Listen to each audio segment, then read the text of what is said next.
Hi, I'm your kid critic Jack Mooney, and in today's video I am going to be doing a little bit of a recap on TIFF 2017.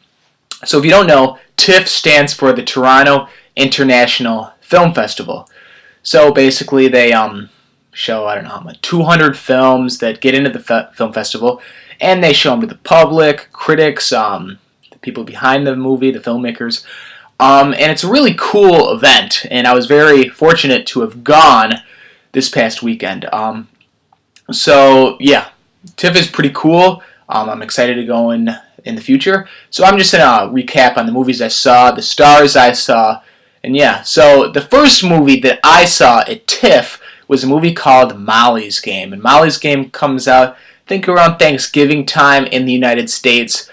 And it's a true story about Molly Bloom, the famous Olympic racer, ski racer, who got in a bad accident and later on ran an underground poker game trying to make money. It was legal, and it's about, the movie kind of has like three storylines, like when she's a kid skiing, when she's doing the poker, and then when she's in like trouble, like with the court cases and stuff. So it's a really interesting story, and it was written by one of the best screenwriters today, Aaron Sorkin, and it starred the great Jessica Chastain. And this is a movie to keep your eye out for because the performances were great, the writing was great, and it was the best movie that I saw at TIFF. Yeah, definitely Oscar buzz for sure. What made the screening so cool is right before the film started, Aaron Sorkin and Jessica Chastain came out to speak before the film, which was really cool. It's really nice to see the filmmakers and the cast come out to praise and talk about their movie. So I really liked Molly's Game, and I'd give it a B+.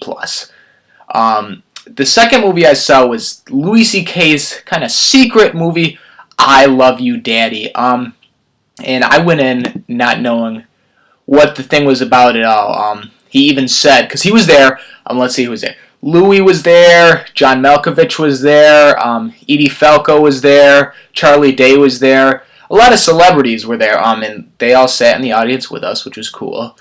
And before the movie started, Louie was like, you guys are the first people to go into this movie blind without knowing anything ahead of time. So ahead of time, all I knew that it was starred those people and that it was in black and white. I don't really want to reveal the plot too much because I want you guys to go in as fresh as possible. But it's basically about a father and a daughter, and him struggling with his like inner problems of his daughter's decisions and if he thinks he's a good dad or not. Something like that. It's very Woody Allen-like, and I had no idea what to expect, like I've said. But the movie was good. It wasn't as great as I thought it would be, but it was still worth watching. The performances were really good.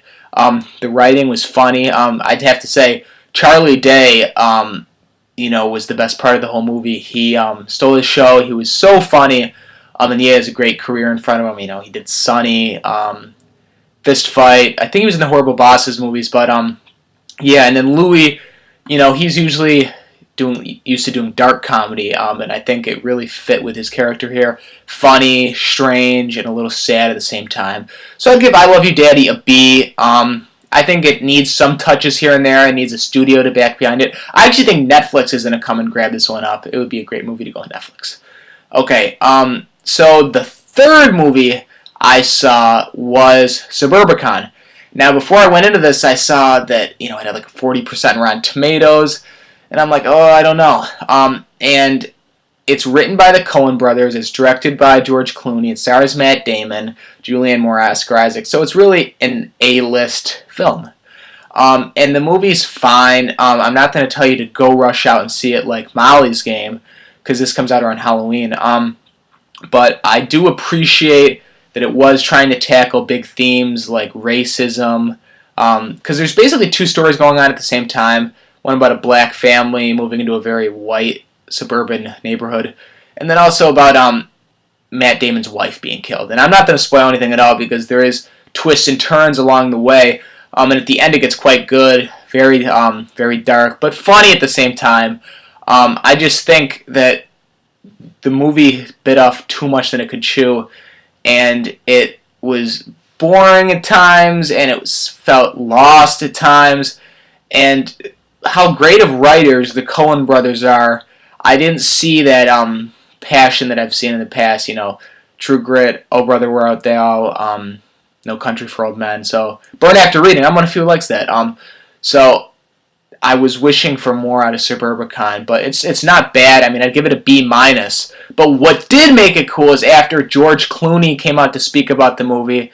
He had a lot to say about the film and politics. Donald Trump he brought up a couple times, but the overall experience was cool. But not my favorite movie. Other stars I went to some of the premieres, like the red carpets, but I didn't see the movies. I saw the Brad Status premiere, which Ben Stiller was at, Luke Wilson was at, Rachel McAdams walked through briefly. She's not in the movie, but I think she was seeing the screening.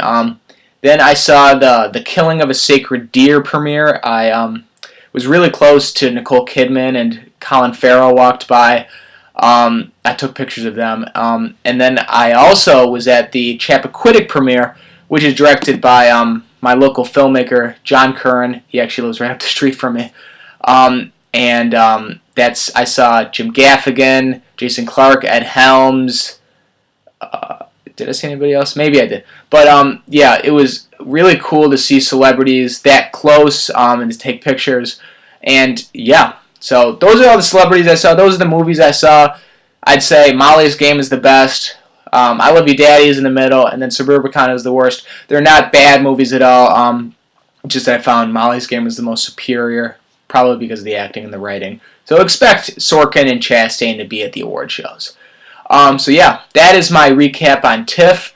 Also, I saw It. I know, I saw a lot of movies this weekend, but I got a chance to see It as well, and I really liked It. I liked the child acting. I liked how scary it was. It felt like Stranger Things on steroids. It was so much better. Stranger Things should be worried because it was a masterpiece. Okay, I am your kid critic, Jack Mooney, and have a great day at the movies.